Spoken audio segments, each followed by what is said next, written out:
We are here today answering an age-old question. What's in that blue liquid in the porta potty? Me and Brad are out here in Mississauga meeting one of the legends in the industry, Rayo, the man behind ChemCorp. Going to do a tour today, answer some questions, see what's in that liquid, some of the products they offer, and just a little more about the business of chemicals. So we're going to do the tour with Rayo, have a conversation with him, and then we're going to get into a little tips and tricks about odor control, talk about different use cases, different products, what works best, some of Rayo's favorites. I think it'll be very educational for everybody.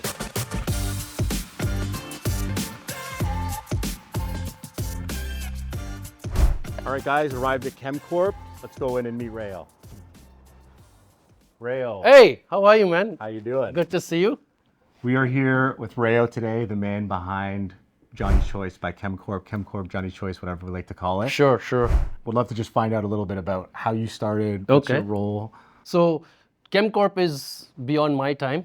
It started 1999, and it was actually started by a couple, Harry and Smriti Sarkar. And basically they started in their kitchen with a broom and a bucket, started with just regular cleaning chemicals. The story goes that Harry was stuck on 401 traffic. No surprise. You know, he saw a porta potty there. He's like, wonder what that is. He approached the guys that were there. They called the number. They were helpful. They said, come on in, see what we do. And that's how basically we got into odor control for portable sanitation. Well, I got involved as of 2020, just before COVID hit. And I've been basically running the plant here and doing pretty much everything here. We were at a different location. Then we moved here around 2022, August of 2022, doubled in size, added production lines. So, you know, business has been growing along with all our customers. That's a pretty wild story to hear. They started in their kitchen, eh? Yeah. Oh, it's amazing, and you know what they did is great. They set up a good business. We do export. So we export to the EU, to Australia. Wow. To the Caribbean. All from mixing chemicals in the mixing kitchen. Chemicals in the I guess we don't recommend mixing chemicals in the kitchen. Leave it to the professionals. Changing room in here. Won't spend too much time in here. This is the shop. This is the shop. Wow. And this is where you will smell different smells. I know for those of you watching, you can't smell it, but it smells like a perfectly clean, beautiful porta potty. This is how it should smell right after it's cleaned. If you just look out there, that's where we are doing our discs. This is where we would do our liquid. We have different size tanks, and we do our liquid blue there. Different, again, fragrances there. Depending on what people are looking for. We have different concentrations, like the ultra, which is the super thick, to the regular, which is less. Like we're talking the different concentrations. So just in terms of how people would mix with water basically to make it like ready to use. They would use different amounts of water based on the concentrations that they buy. So we have the ultra, the super, a tote formula, and we have like a regular formula. Just depends on what you want. This is where it starts, eh? The empty jugs. Yeah, but we don't do our blue in jugs. Our blue is typically done in drums. So 55-gallon drums, the 5-gallon pails. Those are our highest sellers. We do some totes. The only people who buy this is one customer in California. Shout out that one customer in California. That's the liquid side. Then we'll go towards the powder side. So your blue can come in liquid, or it can come in the powder or toss-ins, or basically. And then each operator has their own what personal preference. We're powder, but I have nothing against liquid as well. So we're heading to the blending room, where we would blend all our raw materials to get the blue powder made first. I notice you keep your shop very, very clean. That's the thing. Most people walk in and that's the first thing they notice. But part of it is the blue we use is non-staining. Right. And also we have a lot of dust collection and stuff, because otherwise we'd be walking home Smurfs every day, and this place would be pretty blue. We would blend it there in our blender. Here is the blue that is made. Ah. So this is the powder that's in the pouches. This is the powder in the pouches. Yeah. Now we'll go to the packaging room. Okay. I've been wondering all my life how they pack the blue powder into these pouches, so I'm very excited right now. Thank you. Come on in. So powder comes from the other side. It gets dumped into the hopper. Yeah. And this is how we package it. There you go. This is like getting a fresh cookie off the bakery line right now. So it's a water soluble film. That's why it just disintegrates as soon as water hits it. For those who don't know, there's a reason they call this a toss-in. You literally toss that pouch right into the toilet, dissolves with water, Yeah. and it gives you that beautiful blue color that Correct. we come to know with a clean porta potty. Yes. Basically, then we just pack it in bags and boxes, and then off she goes. This is a lifelong dream come true for me. That's a very cool process.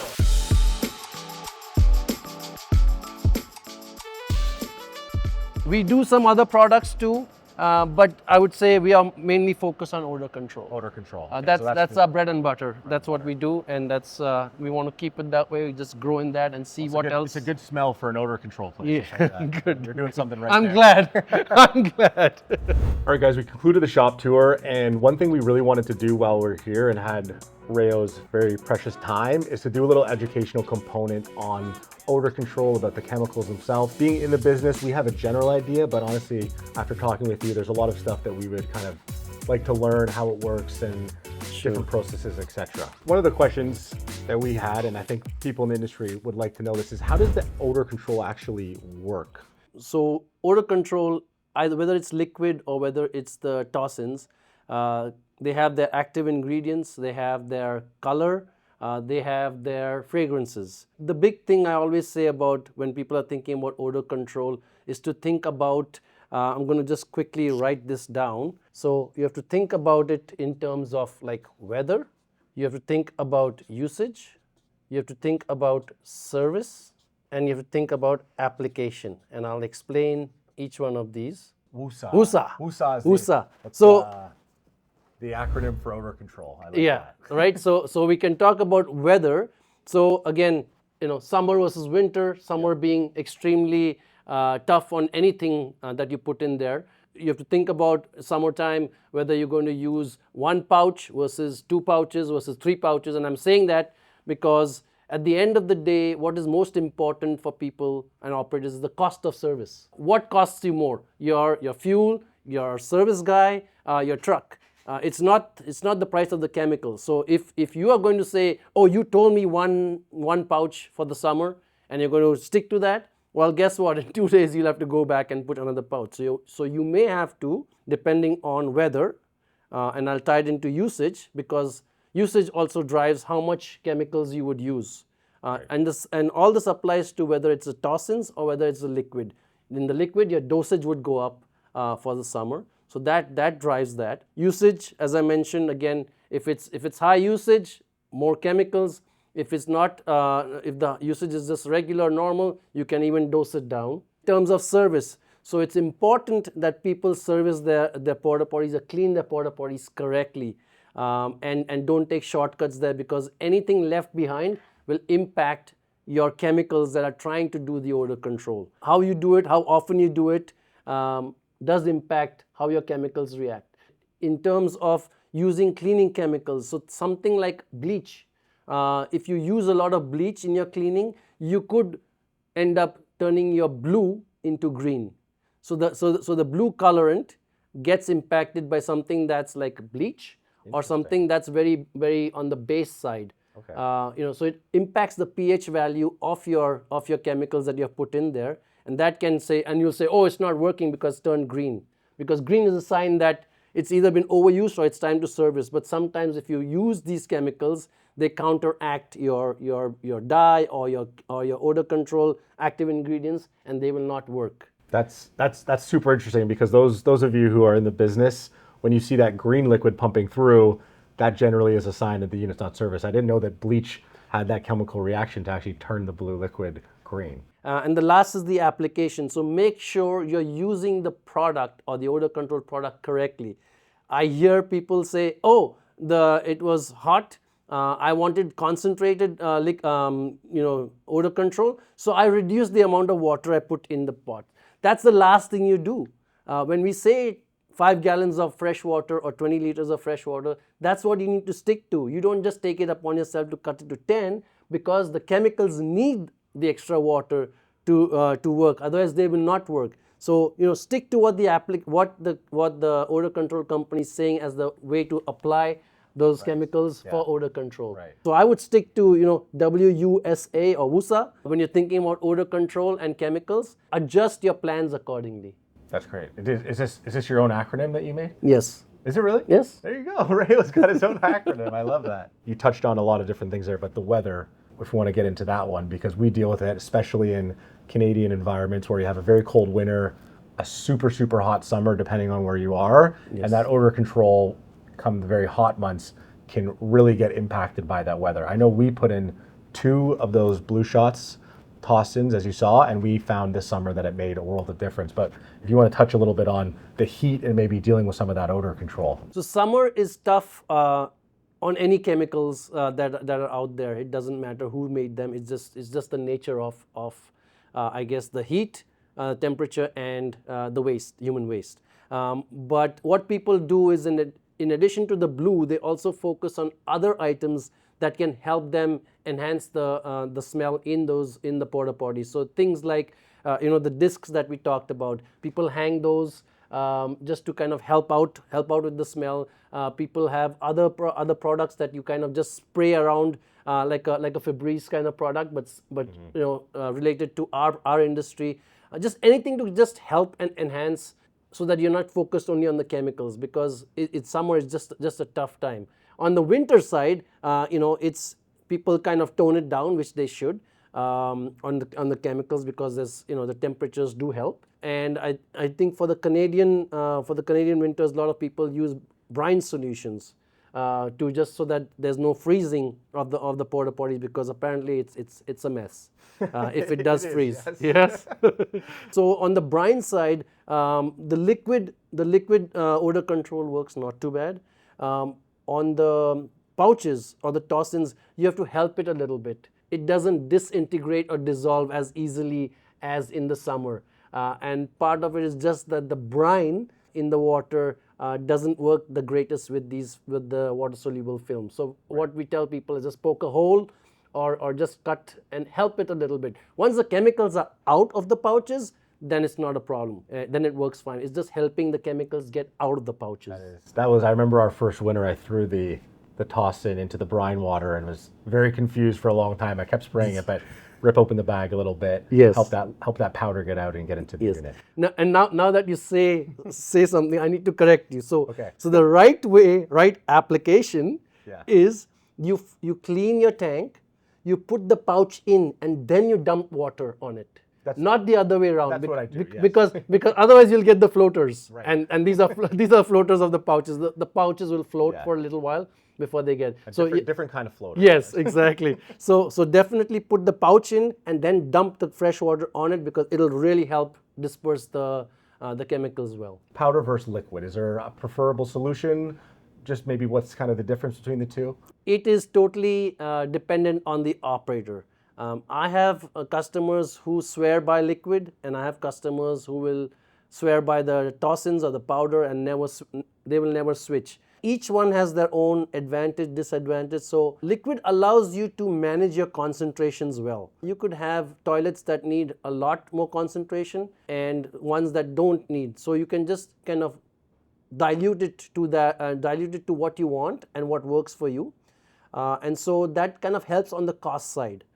Having said that, what you gain in the cost side on managing your concentration, you lose, because either your service operator, your service guy is going glug, glug, glug, glug, glug, glug, glug, and using a lot more than they need to, or there's a lot of spillage, and you'll see blue on your trucks and other equipment, and so you lose out on there. But again, if you can manage your liquid well, then there is a potential cost saving there. In terms of the toss-ins, it's a portion controlled. You know exactly how many pouches you have to give your operator. He's going for 10, he needs 10 or 20 pouches. You send him with that, and he comes back empty-handed because he used what you had given him. So in terms of that, the cost control is a little bit better. You can't manage the concentration because it's one size fits all to a certain extent. So even if the light used toilet will use one pouch versus a heavy used toilet. So it just depends on what you're able to manage as a business and as an operator with your service guys. All comes down to personal preference. We use the toss-ins. I know plenty of people who are extremely happy with the liquid solution as well. And I guess essentially for them, they would just have a measuring type of device, Correct. measuring cup or whatever, Correct. and use that to distribute the exact amount. So in terms of performance, they both perform well. Yeah. As a business also, we have seen that business has shifted from way back, like we used to have a lot more liquid Okay. orders, and it has completely kind of swung into the direction of powder and tossins. They wanted the foolproof solution. Yeah. It's just don't have easy. to worry about it, yeah. What I find funny is guys complaining that, oh, my guy had his hands wet and he turned blue. I'm like, well, that's what the water soluble pouch is supposed to do. So make sure your guy doesn't have wet hands, and then it'll disperse in the toilet and not on his hands. They're telling you the product's working, basically. Yes, yeah. But and again, I'll say this color we use is non-staining, so Okay.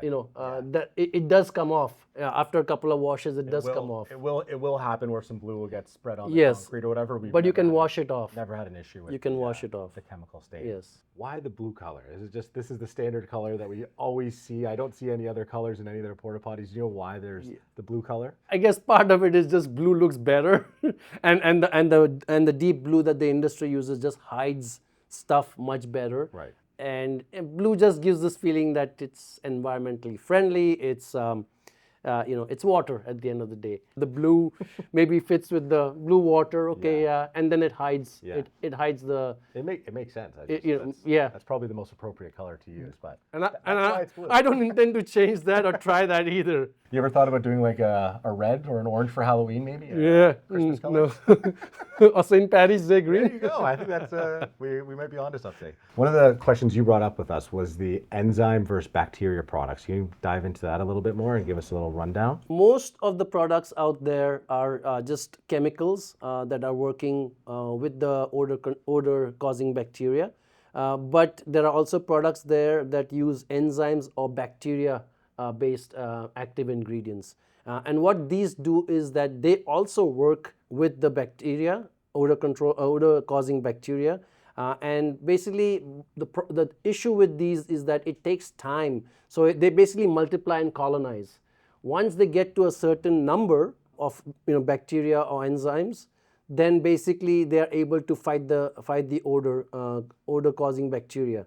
But people need to be a little bit patient. So what happens is they'll use this product, and the first day, maybe 2 days, goes into just creating that colony of bacteria. So there will be some smell, and so people have to be patient if they want to use this product.